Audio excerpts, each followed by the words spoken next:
Well, it's not just literacy, just want to be transparent because I also believe in holistic support of children. Like it may be music, it may be the arts, like you get all programs. This is for the culture. Business up and fly, you know it.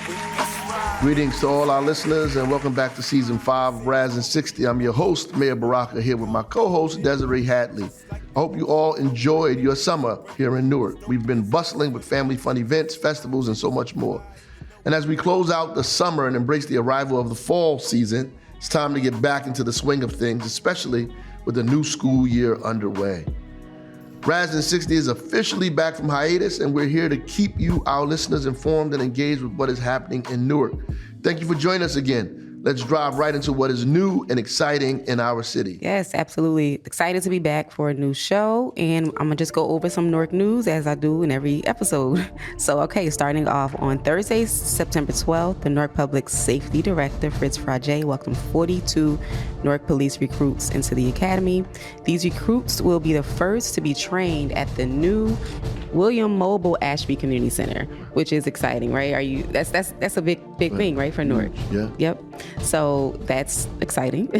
The training center actually opened in February of this year. So moving on to other news, the Office of Homeless Services launched a texting hotline for the public to use to help any unsheltered residents in need of services for the city of Newark. The public may text Path Home to 855-11.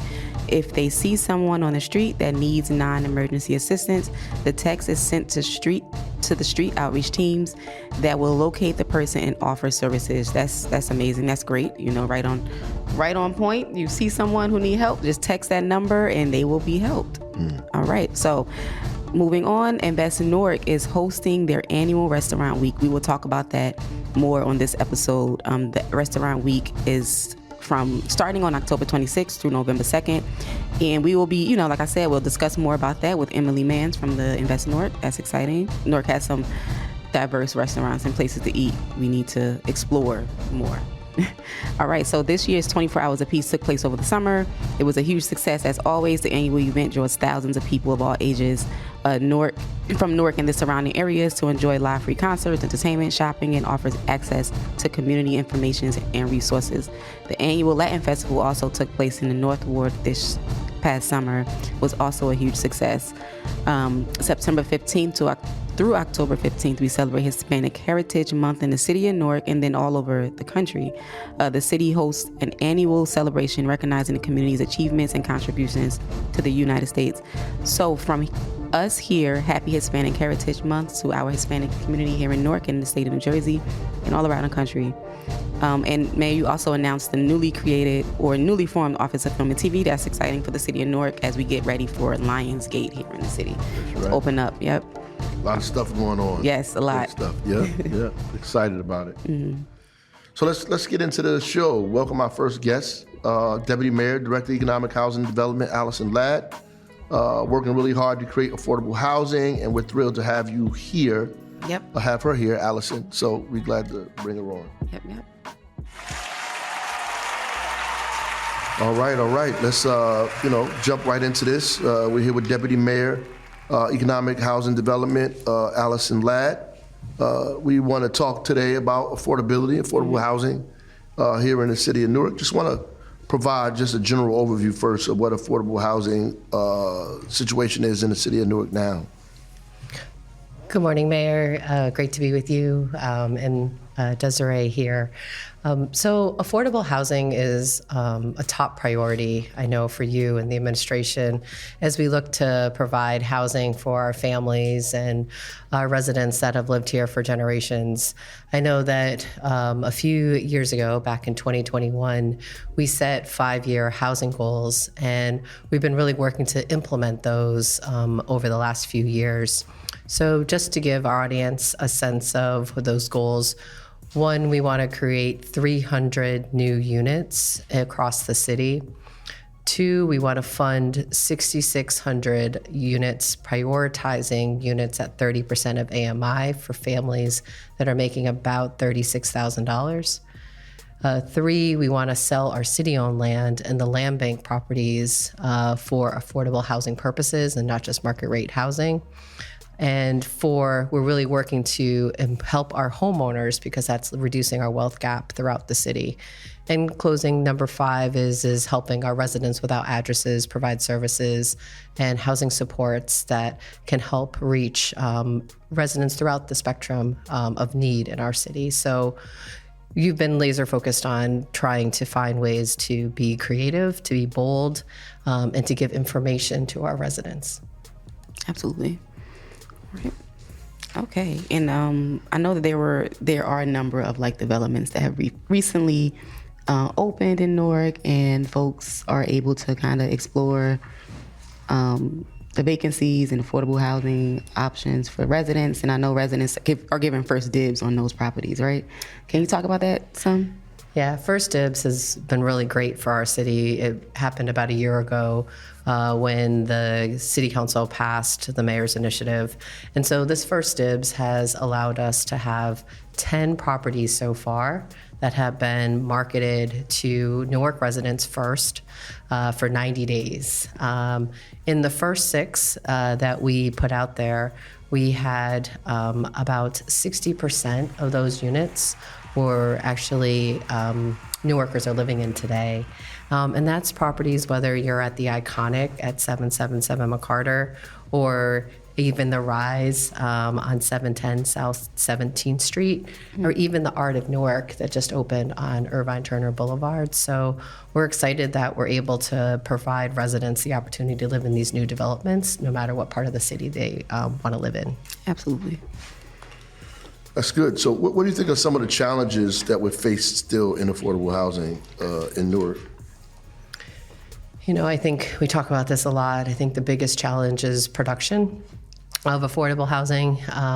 Despite your bold goals and working to create these 300 new units, sometimes we fall short in getting good partners, good development partners who understand that housing affordability is everybody, and Newarkers in particular. And I think that the more production that we can make, and I've heard you say this too, Mayor, like the better we have to provide housing that's affordable for everyone. It's the more choices. It's basically economics and supply and demand. If we have more supply, then the cost should go down. So I know you've been hyper-focused, as we all are, on having more development throughout the city and even downtown. So that's been an exciting part for the city. Yep. Go ahead. Oh, I was going to ask. I know that there are a plethora of beautiful luxury apartments around the city. Are there any future developments around like single family homes, townhouses, or anything of the sort?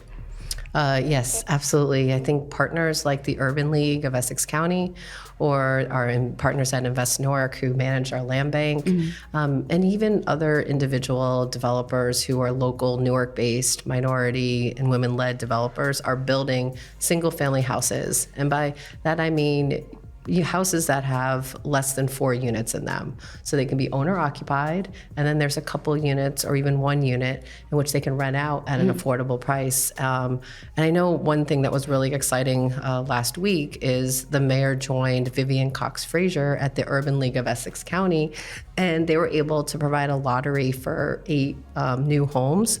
And the price there, the average price was $155,000. Yeah, and those were multi-family homes, which means yes. the owners benefit from that because they can draw an income from the rental units as well, right? Yes, they were 2 unit buildings. They were both 3 bedrooms. The owner who won would live in one of the 3 bedrooms, and then they could rent out the other 3-bedroom unit to another resident. And so, yeah, really great. All right. Yeah. Just talk a little bit about inclusionary zoning in simple terms so people can understand what that means, and about the $4 million that we received from the federal government and how that's going to be used. So inclusionary zoning means 20% of any development has to be affordable for residents making about $104,000 or less. This has changed a lot over the years, but in a good way, because now the developers have to build on site. In previous versions of this law, we actually had opportunities or options for developers to do a payment in lieu and basically buy out of building on site. But with the change in the last year, now developers have to build on site, and it's really shown great progress. Second, in addition to that, the first dibs that was mentioned earlier, that's really helping Newark residents get into the units, and they get 90 days where it's exclusive rights for them to have access to the unit. And we have a whole portal that does the application process, so you can go right online. But even if you don't want to go online, you can come to City Hall and go to room 419, and they'll help you. Got it. All right. You got another question for that? I'm just, really just bringing us to a close. I'm going to talk about the website and some other things like that, yeah. Can we talk more about that website? The website where where residents can explore affordable housing options within the city, where they can go and search for housing. Can you talk a little more about that? Absolutely. So residents, you can go to the City of Newark website, go to the Department of Economic and Housing Development. There's an Office of Affordability that you can click on that link. And when you get to that link, it'll bring you to everything that I talked about. You'll go to a page where you can apply for any of the properties that we talked about today and any up-and-coming ones that are going to come in the future. Second, you can also just come in person. Come to room 419. There's people there that can help you navigate housing and help you also know where the application is that you're looking for. Or you can even call us. Our phone number is 973-733-8937. So welcome to see you in person. You can go online, or you can even give us a call, and we'd be happy to provide any assistance we can. Thank you. Yeah, thank you so much. Yep, we appreciate you getting on the show with us, Deputy Mayor. So we're going to stay at it. Yep. Doing what we could do. Thank you for being here with us. Thanks, Mayor. Thanks, Mayor. You're welcome. All right, so Mayor, we can introduce our next guest, Emily Manz. She is the Chief Business Development Officer and Director of Marketing at Invest Newark. All right, we're going to have a good conversation with her about... Yeah, it's a big title. Yep. Hi, Emily. Hi. How are you? Good. First time in the Yeah. Yes. We're glad to have you up here. Yep. Absolutely. Chief Business Development Officer and Director of Marketing at Invest Newark. We just said that's a huge title there. Huge title. It is. It's a lot. Yeah. So what is this retail reactivation plan? And, just let the viewers, listeners know what this is about. Yeah. Sure. So Invest Newark worked really closely with City of Newark, of course, yourself, Mayor, on the Newark Retail Reactivation Initiative. And it was a program to provide capital to businesses to open in our arts education district. So in total, we had 15 grantees. Our latest round, I know we're talking about today, we had 7 grantees for about $1.2 million. So serious amount of capital. We worked with Department of Community Affairs to get this capital and bring it to businesses in Newark. So we're really, really excited about it. That's major. Yeah. So how did you select these awardees, these businesses? How did you select them? And can you talk a little bit about the businesses that were awarded? Sure. So the applications opened at the end of last fall. They closed this April 15th, and we had over 100 applications. So we always want people to understand this was very competitive. A lot of people wanted to be in the arts education district, whether expanding from Newark, another location in Newark, or coming into Newark for the first time. We had a selection committee comprised of people from City of Newark, Department of Housing and Economic Development, the Newark Alliance, and Invest Newark. And we were looking at the amount of space that people were going to activate in the arts education district, so the amount of vacant space that would then be transformed into something. We also were looking at how much jobs these people would be creating, what those jobs would be paying, and then are the amenities things that like diversifying the amenities that are here in Newark for Newark residents and visitors, and downtown people that live downtown and work downtown. So we were just looking at like all those different things. They also have to be open a certain amount of time, hours per day, days per week, so that when we're giving this money and activating this space, it's open and it's creating vibrancy. Okay. All right. So go ahead. I was going to ask, like, where so the Arts and Education District, is it? I know that expands from like downtown area, and it's also kind of goes up to Springfield Avenue a little, right? It's a pretty big area. It's like near Broad Street Station, all the way down to Lincoln Park, and then about Newark Penn to kind of the university area. So Right. it's a big swath. Can you let us know like where exactly these businesses will be occupying space down in the Arts and Education District? Yeah, so we were looking at like a diversity of locations as well, to kind of like make sure that the investment is going all throughout the district. So we have some businesses located on Halsey Street, some right near Broad and Market Street, some kind of further down to like south, downtown, I would say, and then some in the north, kind of near the Harriet Tubman Square area. So it was a large amount of area that these businesses were covering. Yeah, another question? Yeah, just a couple of the businesses. Who are they? Yeah. Sure. So some of the businesses I'm most excited about from this latest round were kind of family-friendly activities. So I have a daughter. I know you have a daughter and a son. We have Bricks for Kids was one of the grantees, and I've known that person, Tara Williams Harrington, for probably over 10 years. She's a Newark resident. She has been kind of not able to have a physical location for her activities, which is a STEAM-based education program where the kids use like Lego bricks and do coding, and sometimes she pops up at festivals, but she's not like having a place to actually be. And so she's gonna have drop-in hours for parents, which I'm very interested in. So you can just like, boop, drop your kid off, they can learn, and then you go do something else, shop in the Arts Education District or eat. That's a great one. There was also a Black-owned Montessori school, Honey Pot Montessori, owned by Deja Jones, that received a grant in this latest round. So again, kind of like, I know we're talking about education later today. So that's exciting. Glassroots, which has like programs for kids and like educational programs as well. They're already in Newark, but they're expanding to this like big corner space at Teachers Village. So it's going to be very like visual. People can walk by and see the glass, see the fire. Those are just three. There's also some food that's opening. But those family-friendly ones are kind of unique about round two. Right. Definitely. That's great. Unique. Yeah. That's very good. Yeah, I just want to talk about Restaurant Week. We don't want to hold you all day, but we want to talk about Restaurant Week and what that looks like. Yeah. Yeah, sure. So this is the fourth annual Restaurant Week that Invest Newark is involved in organizing. It's October 25th through November 3rd, which is a Friday through a Sunday. So we're capturing 2 weekends. Last year we had over 70 restaurants participate. We're on track in our signups for I think something similar this year. Something new this year is that we're having a digital passport. Last year we had a very cute little paper passport, but it was harder for people to use. This is it's not an app, which I love. It's just something that you'll be able to open on your phone, check in when you go to the restaurants, activate the deals, and just some of the restaurants that are signed up so far. We have Solmar, we have Blueberry Cafe, we have Five Corners, we have Taino's, Plants and Poets, Sihana, Fresh & Co. So it's like a lot. We really go for like sit-down meals. Yeah. All 5 wards participate, and that's a big emphasis of Restaurant Week here. Nice. Beautiful. That's exciting. Yeah. I love that. Yep. Can't wait to check out some of those deals. Yeah. Same. I know. You gotta start making your plan. Right. Yeah. Good stuff. Yep.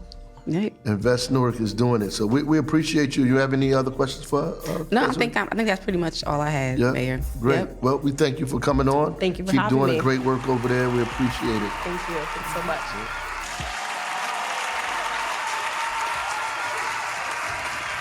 Yeah. So we back at it again. School year has begun. We got Dr. Sharnee Brown with us, Office of Comprehensive Community Education, and our Superintendent of Newark Public Schools, Newark Board of Education, Roger Léon.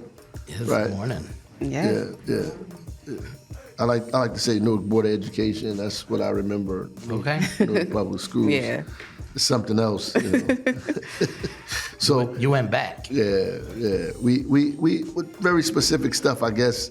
Just want to, first to the superintendent, I mean, what are you looking forward to this year? Like anything you could share with us about what you're looking forward to this school year? Oh my goodness. Well, we started very aggressively. We opened up our 10th new school, the Branchbrook School, so we're extremely excited about that. It's a school where we're specializing in students that are autistic, and we're just really, really excited about the work underway there. We obviously have all of these other new schools and new initiatives. Our high school partners are convening next month. Part of the high school redesign strategy is at the heart of the incredible work of our 10-year strategic plan. We have hit the over 12,000 mark of enrollment in our high schools alone, which is almost 3,000 more students than when I started a number of years back. Wow. So major initiatives all across all schools. The first month is almost behind us already. We've had an incredible start, and just looking forward to a number of other initiatives during the course of the year. Mm-hmm. All right. That's great stuff. Mm-hmm. Just, Dr. Brown, but this 10-point youth literacy action plan, how is this going to play into the school year this year?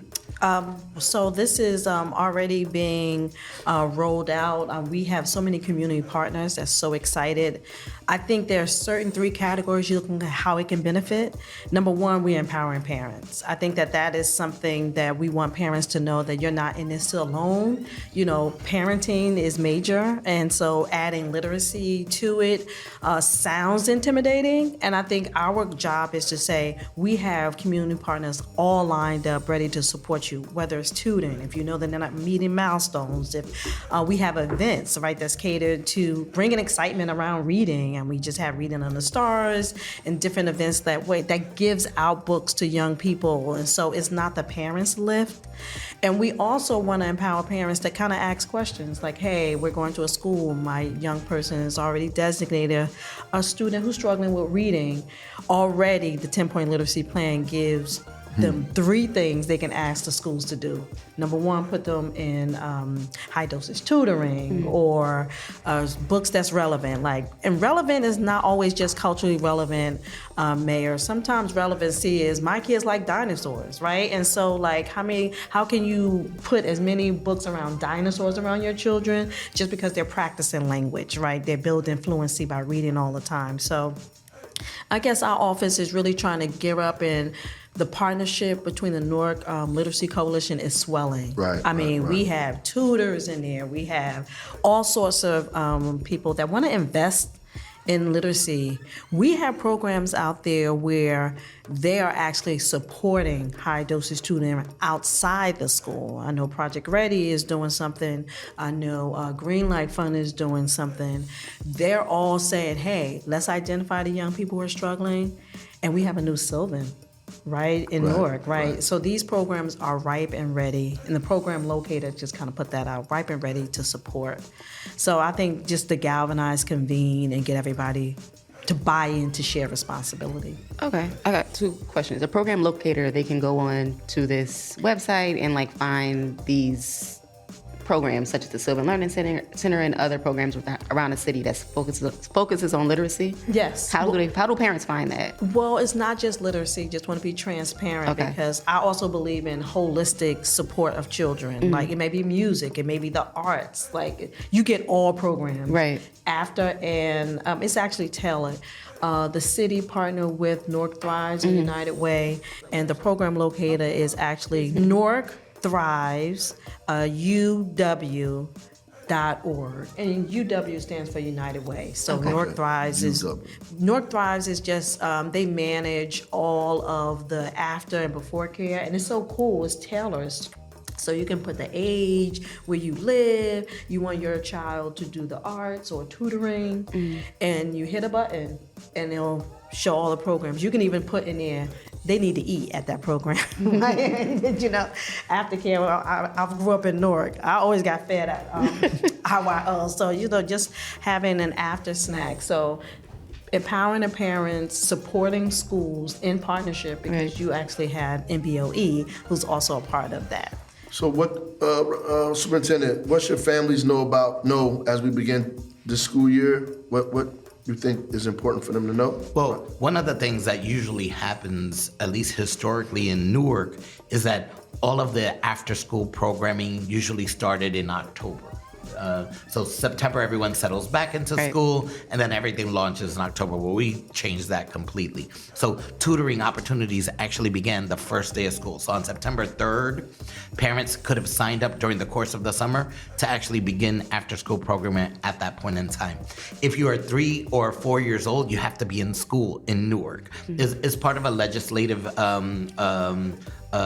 change that occurred years back called Abbott versus Burke, which actually created pre-K programs free for any child in Newark that is age 3 and 4. We need all of those students in school. We also know that whether it's in our schools or at one of the provider sites, what we're providing for all of those families are wraparound services. So way into the evening, a student can actually be in school from as early as 8 in the morning to almost 6 o'clock in the evening if they're in our 3 and 4 year program. So knowing that these programs are being offered is something that pretty much all parents are aware of, but they're not aware as clearly as we want them to be that it's being offered right now. So there's no reason to wait for tutoring services, things of that nature.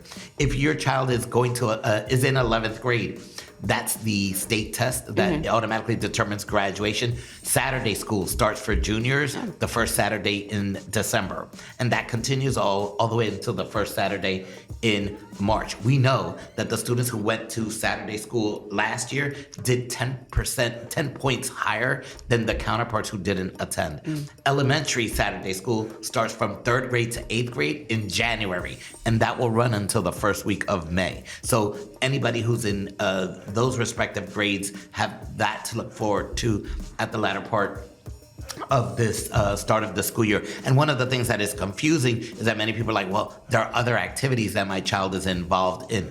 Everything that we're doing as it relates to co-curricular activities, so anything that's sports related, will always occur after those programs are involved. So if it's tutoring after school or Saturday school later in the year, all of the programming that we're offering our students will occur after those programs so that none of the students actually lose out on some of the stuff that are the things that really excite them.